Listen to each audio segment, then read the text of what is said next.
None of my tapes were allowed to be admitted. None of my affidavits. None of my witnesses to rebut government witnesses. And Richard Detour told it like it was. Henry Nemitz corroborated it. Jim, if I get indicted, I lose my business. But here's the Traficant case.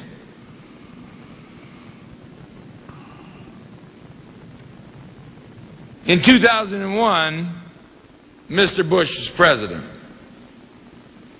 And quite frankly, I tell this jury, I told the Democrat National Committee if Vice President Al Gore visited my valley, I'd endorse President Bush. Because that Chinese money went to the Democrat National Committee. My investigation was going on and Janet Reno was after me, and quite frankly, she should have been brought before you.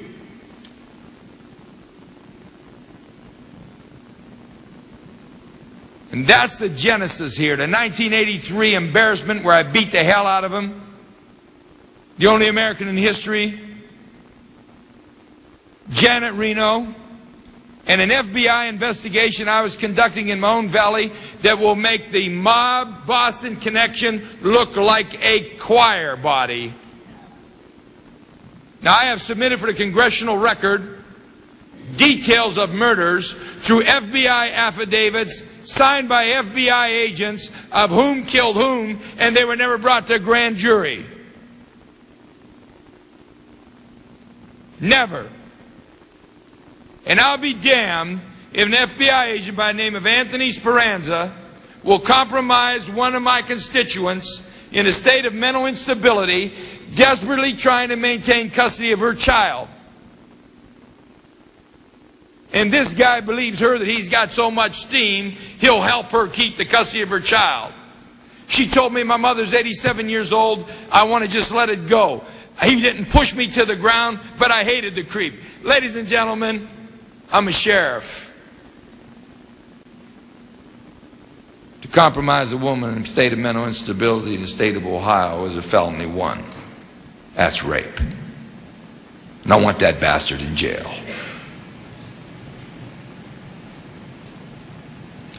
While I'm congressman, you don't rape my constituents. By the way, FBI agent Speranza threatened me and Russell Sadie Jr. And Russell Sadie Jr.'s case should be revisited. That man's in jail, and it's a damn shame what happened to him. And part of the reason he's being jackpotted so bad is because he come forward about his brother-in-law.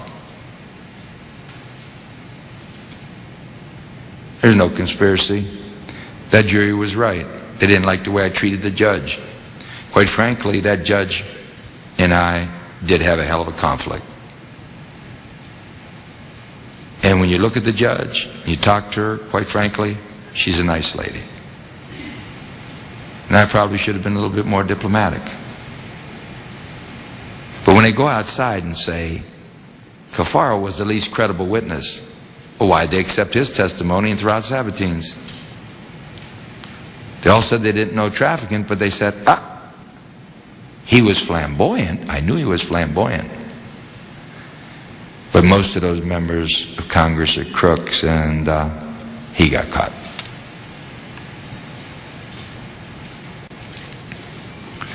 Now, the Sixth Amendment situation that I face, I think, is very critical to all Americans. And I think this is why Americans are beginning to not just mistrust, but to dislike our government. I have the greatest respect, and this is not patronizing. You get your vote, vote wherever you want. I expect you to expel me.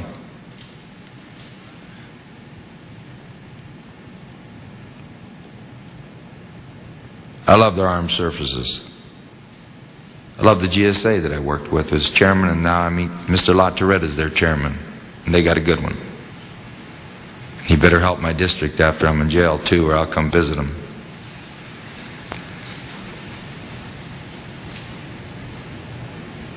I learned to love and respect the Congress. I I've never held my tongue. I think you've turned into an advisory board and let the executive branch run the government. I think the only hope is the Republicans to take it back because the Democrats caused it, Stephanie. Excuse me for referring to you, Stephanie. But as a lifelong Democrat, I realized for 50 years all the laws were put in place were put in by the Democrats.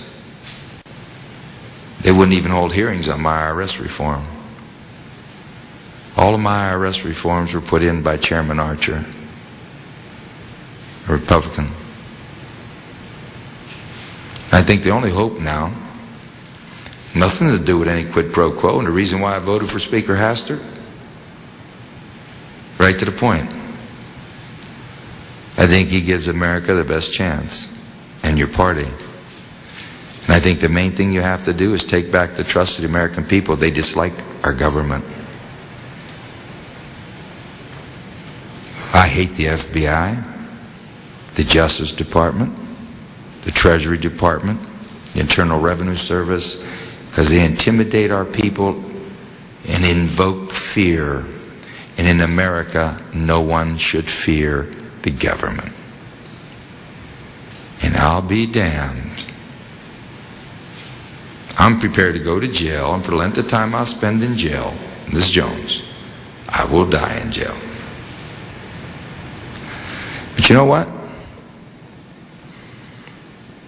I will die in jail before I would admit to doing something I did not do and had no intent to break any laws. And there's one big word in this legal dictionary. It's called intent. The only intent I had involved with all these people was to ultimately help my community.